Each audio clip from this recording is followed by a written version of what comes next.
pozdrav.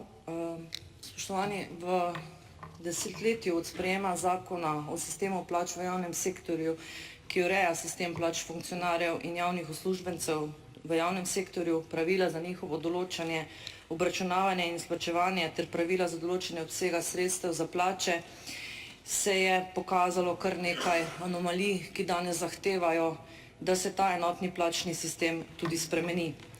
V družbi se razmerja spreminjajo se tudi razmerja znotraj javnega sektorja, nenazadnje se tudi tanjša razmejevanje med javnim in zasebnim sektorjem zaradi javno-zasebnega partnerstva, spreminja se okolje okoli nas, pojavljajo se novi poklici, nove specializacije, tako da so danes torej potrebne za v prihodnje uspešno delovanje celotnega javnega sektorja, posebej pa se še za ključni veji, kot sta zdravstvo in obramba, korenite spremembe.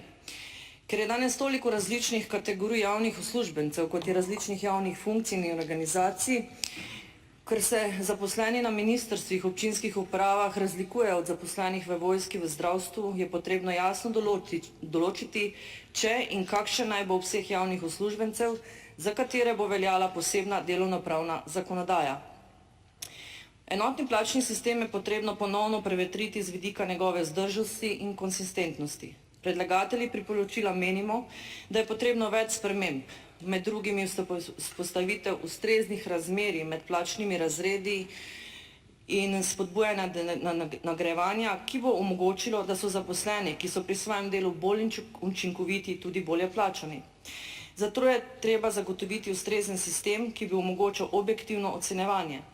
Variabilni del plače kot del plače iz naslova višje produktivnosti bi zagotovo predstavljal spodbudo za zaposlene na področju zdravstva in obrambe. Mnogi zaposleni v javnem sektorju, ki delajo več in kakovostnejše in bolj učinkovito, namreč upravičeno niso zadovoljni s plačno uravnilovko in neučinkovitim sistemom nagrajevanja boljšega dela. Zaposlenim v javnem sektorju, v javnih zavodih, predvsem na področju zdravstvene obrambe, je potrebno zagotoviti zadovoljive delovne pogoje, možnost za razvoj in, kar je najpomembneje, tudi dobro vodenje.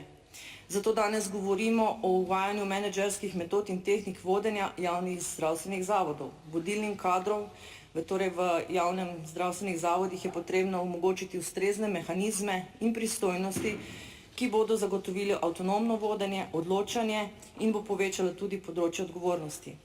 Do teh sprememb, brez sprememb v razmerjih med javnimi uslužbenci pa ne bo prišlo. Zato je potrebno znotraj javnega sektorja proučiti in spremeniti organizacijske strukture, da predstojniki ne bodo le izvrševalci zakonodaje, ne bodo pri nagrajevanju in razporejanju delovnih nalog kleščeni v uravnilovko enotnega plačnega sistema. Pravijo, da je slovensko zdravstvo dobro.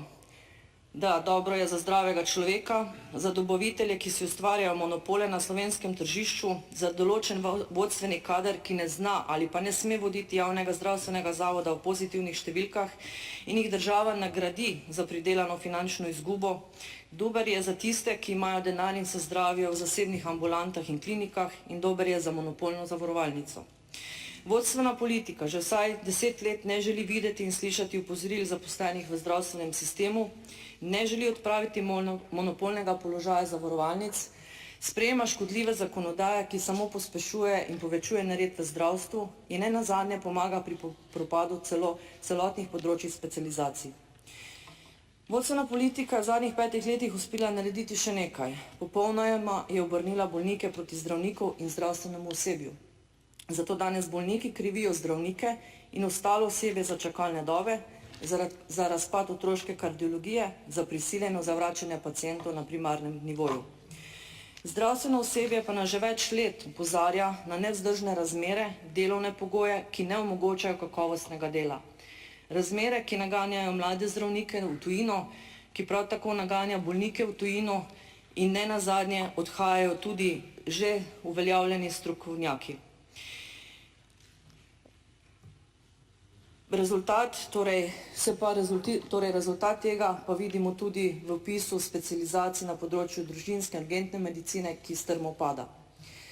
Med smiselnimi in nujnimi spremembami, kot so spoštovanje normativov in standardov, odprava monopolnega položaja zdravstvene zavarovalnice, sprememba škodljive zakonodaje za mlade zdravnike, je tudi sprememba na področju enotnega plačnega sistema. Spremembe na področju vodenja javnih zdravstvenih zavodov ne bodo možne brez korenite spremembe in izhoda iz okolja enotnega plačnega sistema. Na tem polju lahko iščemo tudi odgovore, zakaj veliko naprav v javnih zdravstvenih zavodih ni uporabljeno po 15. uri in zakaj lahko večina zdravnikov dela v drugih zavodih, ko pa bi lahko dodatno delo opravili v svojem matičnem zavodu. Veliko kritike tudi na področju nagrajevanja kakovosti dela v zdravstvu.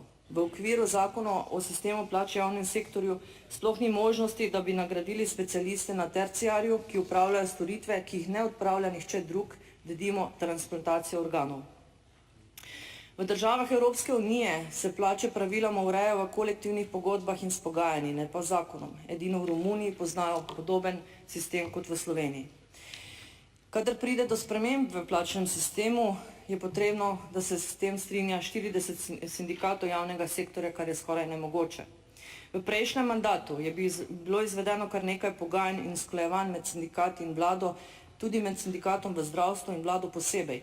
Vsaka nova pogajanja pa pripeljejo do novih, večjih nesorazmerij med plačnimi razredi. Med zadnjimi pogajanji so se dvignile plače zdravnikov, primerljivih poklicev, vendar po določenih informacijah nihče ne ve, na osnovi katerih kriterijev oziroma parametrov.